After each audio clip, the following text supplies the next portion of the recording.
Hey guys, welcome back to the channel. It's me, Johnny. I'm so excited. We got double trouble today. Part of the reason is I'm a little bit behind on my reaction videos. Don't tell anybody. Today we're looking at VoicePlay's cover of Hellfire, as well as Geoff Castellucci's solo cover of Jack's Lament. And I kind of have an interesting idea to compare them as songs, because the originals of both of these songs are very interesting character studies for the respective characters they're sung by. So I'm very kind of excited to try something a little bit different for this video. So without further ado, let's get into it. We got a bit of a longer one, and we're live. We're reacting to VoicePlay's cover of Hellfire first, featuring the incredible Janon. My piano is very out of tune. I am very sorry. Now, let it be known that Hunchback of Notre Dame is one of my favorite Disney movies, and I think Hellfire is one of the most interesting songs I've ever heard, period. So I'm very excited to see what they do with this. Beata Maria, you know I am a righteous man. Of my virtue I am justly proud. Beata Maria, you know I'm so much purer than the common, vulgar, weak, licentious crowd. Then tell me, Maria, why I see her dancing there, why her smoldering eyes still scorch my soul. I feel her. Okay, I'm loving this so far. So Geoff has the solo, you know, the bass singer, traditionally the villain, and we are in the original key, B flat major, kind of. So the reason I say kind of is because this song in its natural form, and usually in most covers, does something very interesting, because the key changes as the verse goes on. So we start with Beata Maria in that B flat major. You know I am a righteous man, on my virtue I'm justly proud. Beata Maria, you know I'm so much purer than. At that point, for the second line of the verse, we switch from B flat major to D major. So the song in itself is still in B flat major. We just had a brief modulation, and I think it's so interesting the way it does that, which plays out more later in the song. Then we modulate one more time. So we start in B flat major, then we go to D major, and then we go to G minor. And tell me, Maria, why I see her dancing there, why her smoldering eyes still scorch my soul. As the verse goes on, we see a little bit more, and each time we modulate, we see a little bit more of the villainous side of Frollo. In the beginning, it's a prayer. Beata Maria, you know I am a righteous man. Beata Maria, you know I'm so much purer than. We hear that and we think, so that's not really good. You know, righteousness doesn't really align with seeing yourself as higher than others. And then once we get to this minor key, this G minor, we're full into it.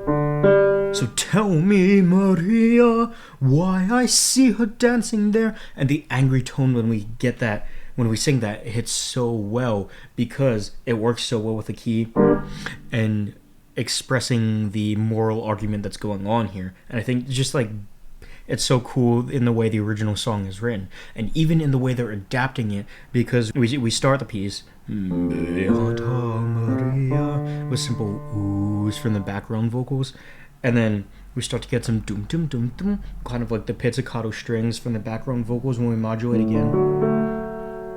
And then I think Lane sang the. Let's play back just a second. Just crowd. then tell me, Maria, Why I see her dancing there. So when we modulate that third time, then tell me, Maria, we get some stomps in the background, a little bit of rhythmic denotation, as well as all the background vocals singing the lyrics there. So each time we add a little bit more motion and a little bit more passion to it. So I think on the part of VoicePlay's arrangement, that is so cool, because it plays into more of the text painting that goes into the original writing of the song. So I know that was a lot of talking, but excellent intro so far. Why her smoldering eyes still scorch my soul.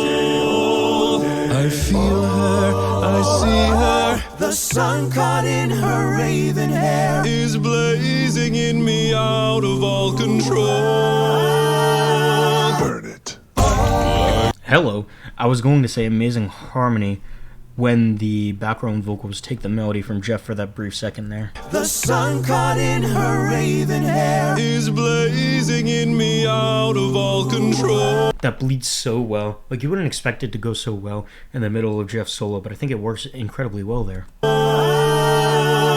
it. Burn it. Like fire, hellfire, there's fire in my skin. This burning desire is turning me to. Yeah, D1 subchromatic.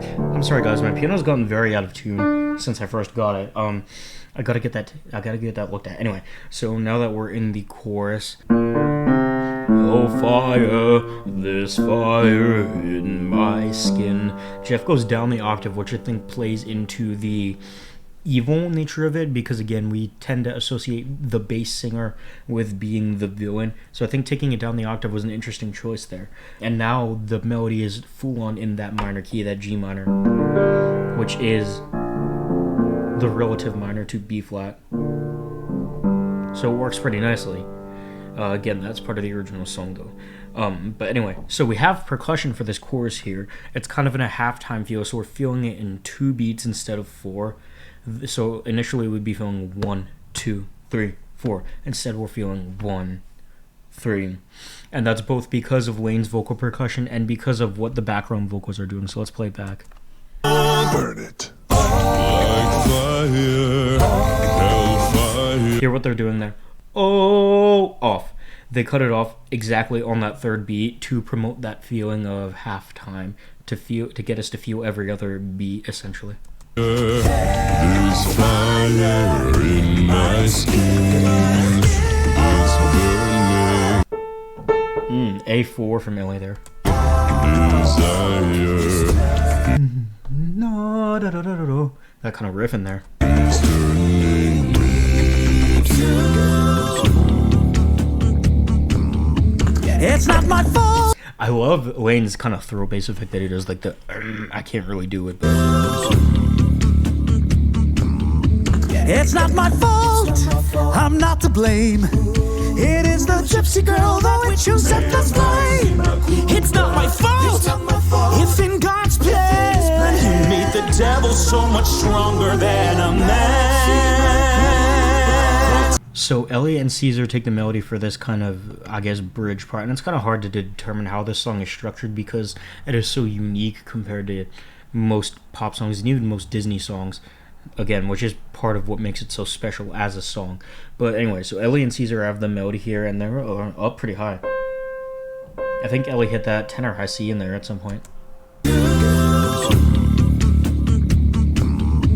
It's not my fault. I'm not to blame. It is the gypsy girl, the witch who set the flame. It's not my fault. Ooh, and Caesar even touches that tenor high C, which, I mean, I remember one of my favorite Caesar moments of all time was in Hoist the Colors, when he belted that tenor high C towards the end. It's so sick. And then mixed up to an E5 at the very end. Caesar, I am in love with him. So, the background's here. The original song sings, "It's not my fault, I'm not to blame." And the backgrounds echo mea culpa and then mea maxima culpa, which is Latin for my fault and my great fault, as we would loosely translate that. So they don't do that here except for mea maxima culpa. Instead, the first time they just sing "It's not my fault" echoed in the background. It's a nice face, Caesar.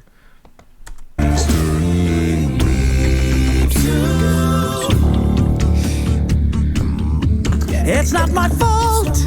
I'm not to blame. It is the gypsy girl, the witch who set the flame. It's not my fault.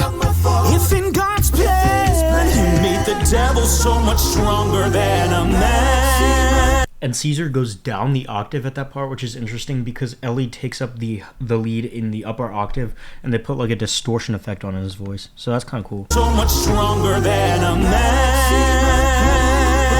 Protect me, Maria. Don't let this siren cast her spell. Don't let her fire sear my flesh and bone. Destroy Esmeralda, And let her taste the fires of hell. or else let her be mine and mine alone. Oh my gosh, hang on, let's play this back. Protect me, Maria. It's so cool. Okay, so this part, we changed key. Now we're in F major for this part.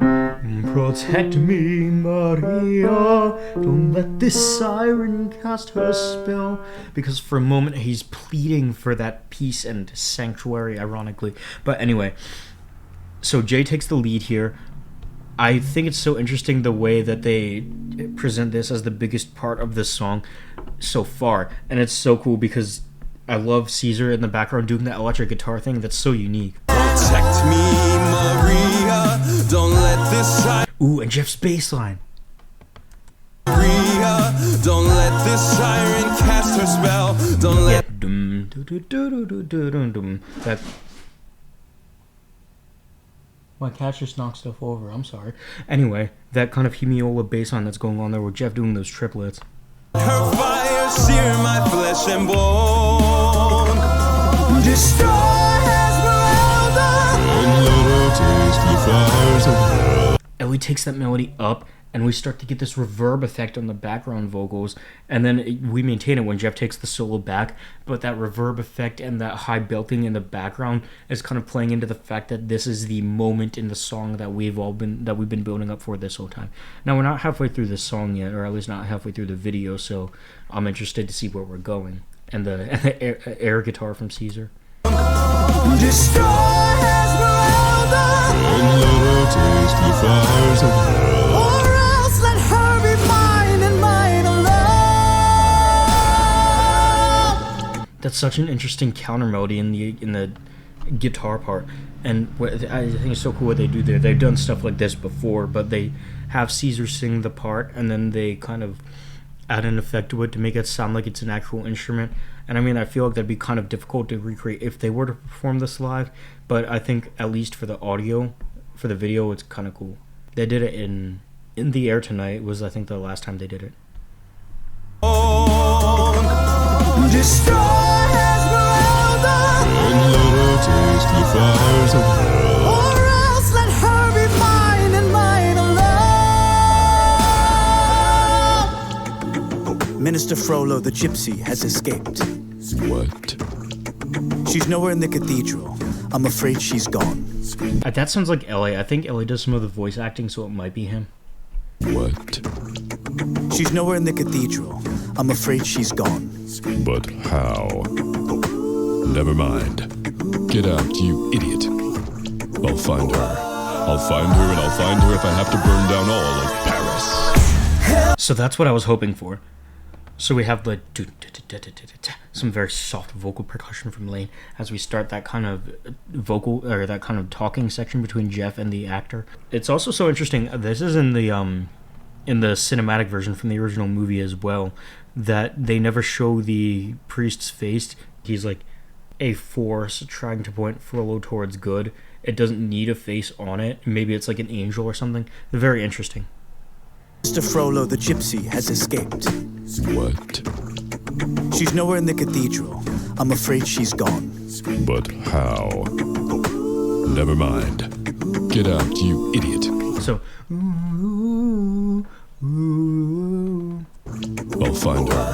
I'll find whoa, they lean into a more open syllable. her, and I'll find her if I have And to then they go, their syllables keep getting more open as they go through that melody because we're building up to an impact. burn down all of Paris. Hellfire, dark fire. Now, Gypsy, it's your turn. Choose me, your fire. Be mine or you will burn. F5 from Ellie. Now we're going a little bit heavy on the beat here, a little bit heavier than I expected. So, I mean, it's just different. It's a different way of arranging it. But still, very interesting. You feel the beat a lot more heavily than you would have in the original. Like in the original, it's like a much grander, swelling orchestra feel. But I guess you kind of have to do it a little bit differently a cappella. But how? Find her and I'll find her if I have to burn down all of Paris. Hellfire, dark fire. Now, Gypsy, it's your turn. Choose me, oh. And I like the way the stack choo choo choose. They kind of build that chord a little bit offset from each other. I always pause on the funniest faces for Caesar. Be mine or you will burn. God have mercy on her. God have mercy. Nice resonant D2s there. God have mercy on her. God have mercy on me. But she will be mine, or she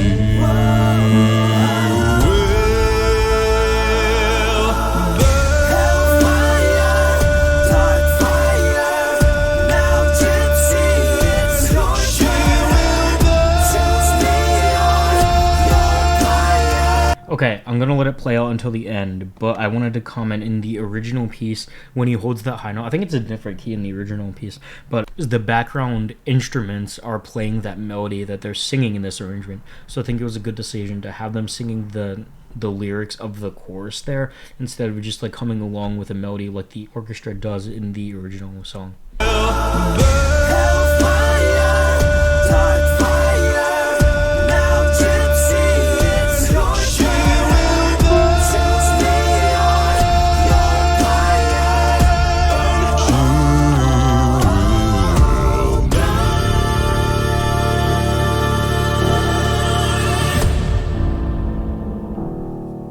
Yes, sir.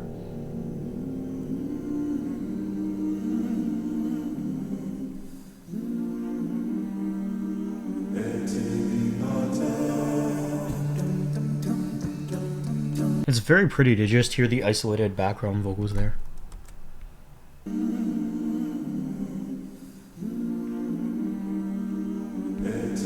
Appropriately church-like, isn't it?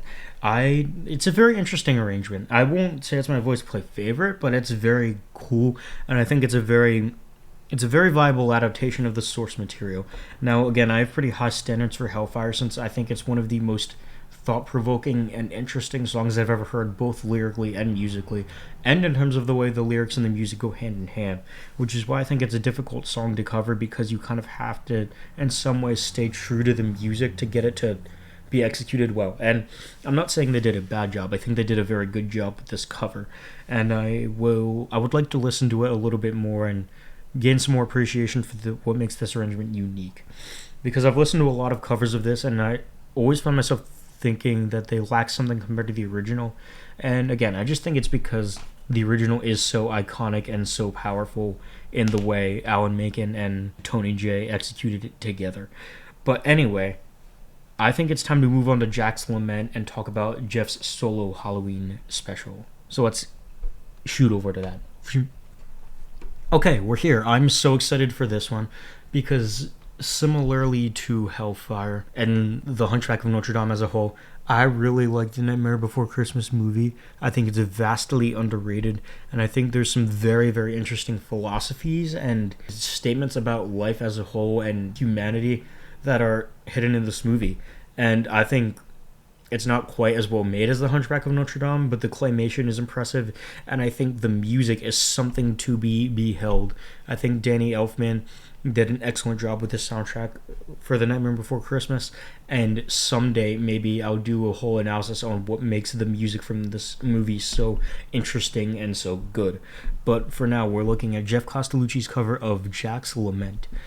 And I'll admit, this isn't what I expected to see for his Halloween special. Again, I don't know what I did expect, but this is a certainly unique choice, and I'm very excited to see what he does with this song and with the character of Jack Skellington. Let's hit it.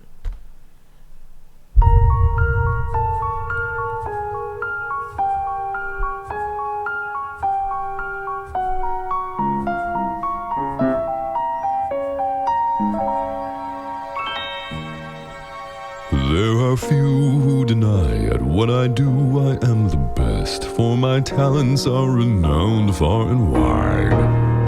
When it comes to surprises in the moonlit night, I excel without ever even trying. With the slightest little effort of my ghost-like charms, I have seen grown men give out a shriek. With a wave of my hand and a well-placed moan, I have swept the very bravest off their feet. Yet. Okay, so with this intro, I think something really cool is going on here, because Geoff is naturally a lot more low-voiced than Danny Elfman is singing the original song. So I think he's really leaning into some very important words with kind of like a very vocal fry, very bassy tone. And I think it's almost accidentally leaning into some other parts. Not that that's an issue. I actually think it makes it so much more effective in portraying his adaptation of the character. I think it's well-placed moan or something was the lyric where I heard it the most. Of my hand and a well-placed moan. Yeah, well, it sounds like he's almost accidentally slipping into subharmonic on well. With a wave of my hand and a well-placed... On wave, too, on both of those W consonants. That's so interesting. When it comes to surprises in the moonlit night, I excel without ever even trying. With the slightest little effort of my ghost-like charms, I have seen grown men give out a shriek. With a wave of my hand and a well-placed moan, I have swept the very bravest off their feet.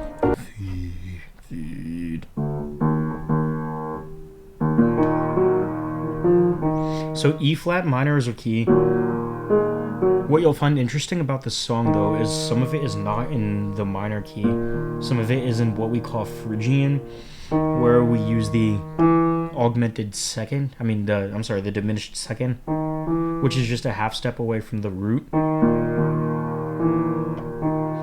Sometimes that note will appear, and I think that's part of what makes the soundtrack of this movie so interesting, but we'll talk about that another day. So E flat minor is our key, so everything we're doing is kind of revolving around that. We're probably getting something like B flat 1 from these kind of spoken rhythmically lines. Placed moan, I have swept the very bravest off their feet. Yet year after year, it's the same routine, and I grow so weary of the sound of screams, and I jack the pumpkin king. When he says I, he's on that B1. It's kind of spoken but pitched on that B1. The pumpkin king. And then we have that walk down. Pumpkin king. There's a lot of finality in that statement. Pumpkin king have grown. I was in the wrong. Interesting. Okay, we're doing something funky with the key. Now, I'll admit my ear training is a little bit rusty as I am kind of taking a break from music school at the moment, but this song is kind of intimidating, as is this whole soundtrack in terms of the music theory, because there is a lot of it that is very chromatic. Not a lot of it sticks to its native key. So with some more training, maybe I'll be better at like picking out little minor key changes and stuff, but for now, let's try to stay away from some of that so I don't bore you guys with being bad. The pumpkin king have grown so tired of the same old thing.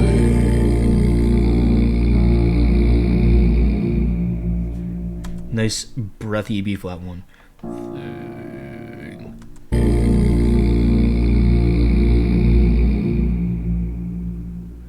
Oh, somewhere deep inside. This song reads so much like maybe like an opera or something. It's very much like something you would expect to see performed live in kind of maybe like a horror version of even a Broadway show, like an older Broadway show like Phantom of the Opera or something.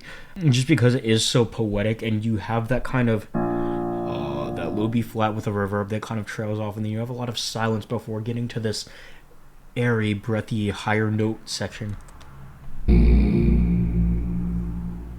Oh, somewhere deep inside. inside of these bones, an emptiness began. Okay, also, I wanted to comment, I love the aesthetic of this video and the fact that he starts by playing the notes on the keys, and even when he like moves away from the piano or stops playing, you still hear it as you were before.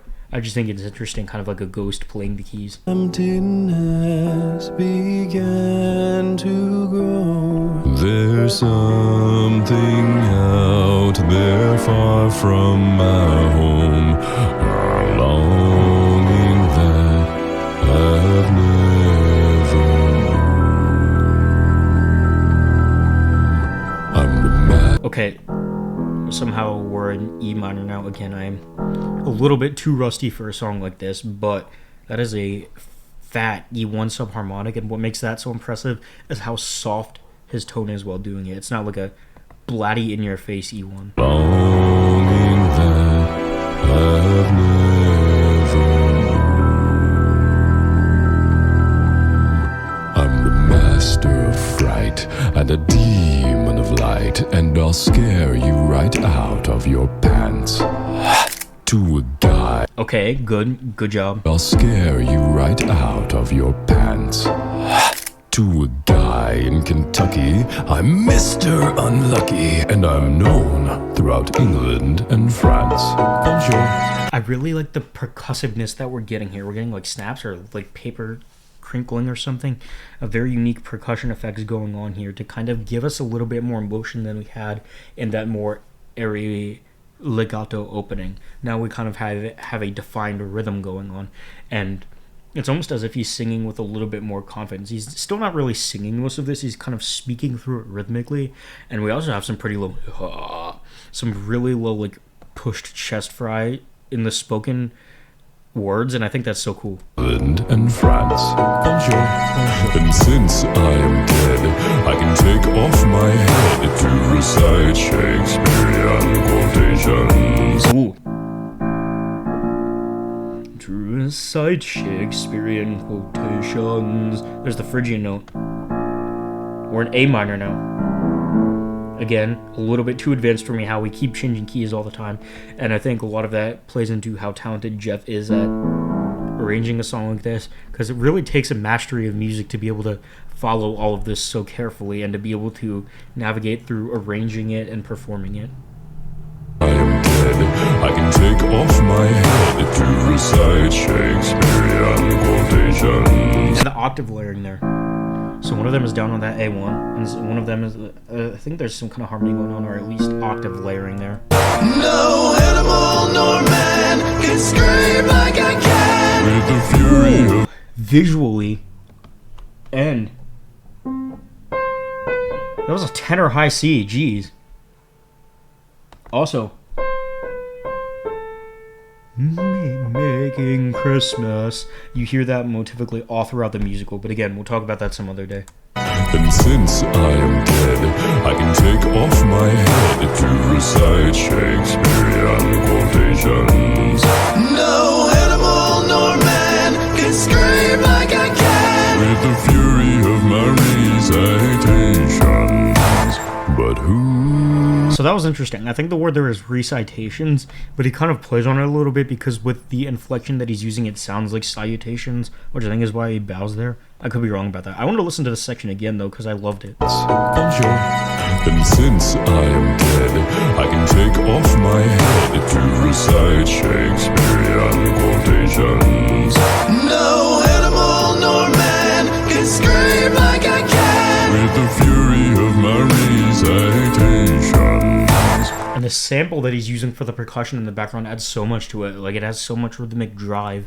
But who here would ever... Okay, I missed something important there, and I want you guys to know what it is. There was a very sudden cutoff in the percussion, and it's so important. With the fury of my recitations.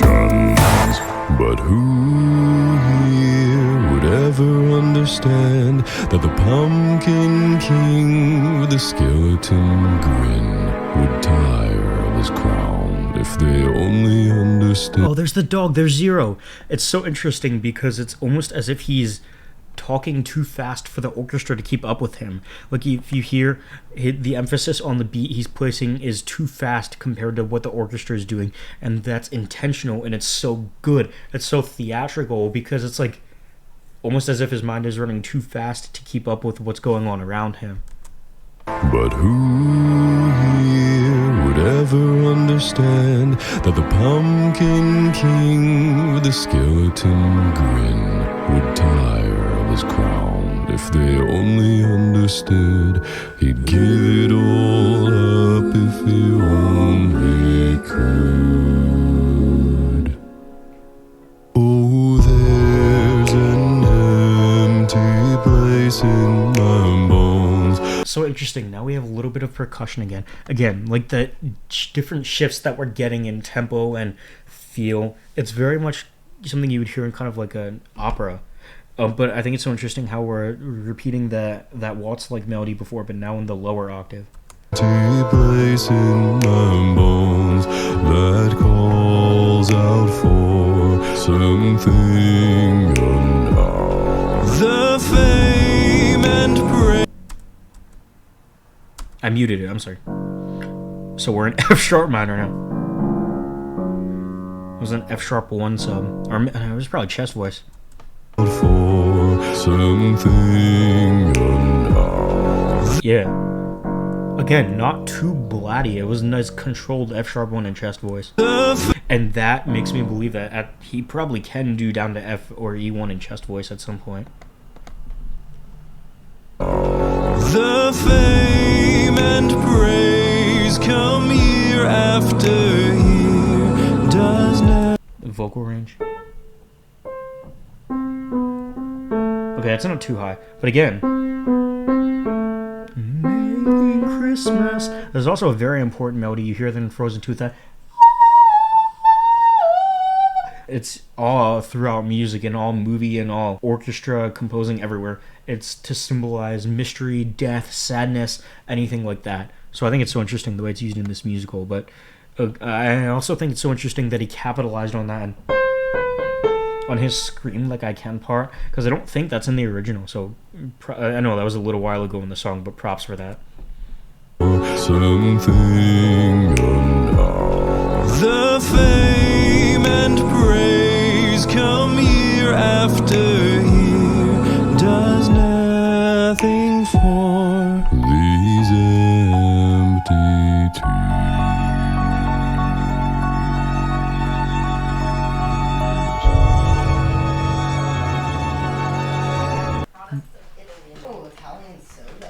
Okay, sorry, my family just walked in. LOL. I really like the eeriness that's kind of present in the high strings in there.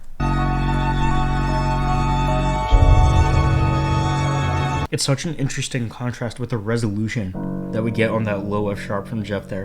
Again, that's a nice, rich F sharp down there. It really contrasts the high notes on the violins really well.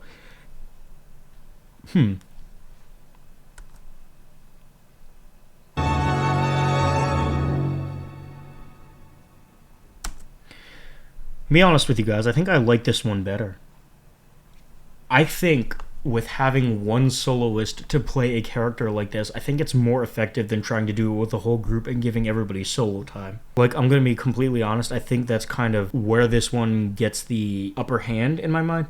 No, I think both arrangements are incredible, and I think they did a really good job with both of them. But I think, I'm going to be honest, I think I prefer this one. I just think I like the character performance from Geoff a little bit better than I was able to in Hellfire, because I think both are supposed to be sung by one soloist. But that's just my opinion. If you disagree, feel free to disagree. And if you watched this whole time, thank you for bearing with me. I appreciate you greatly. If you would consider liking and subscribing, I'd love that. But please go subscribe to Geoff and to VoicePlay. That's it for me. I'll see you guys in the next one. Peace.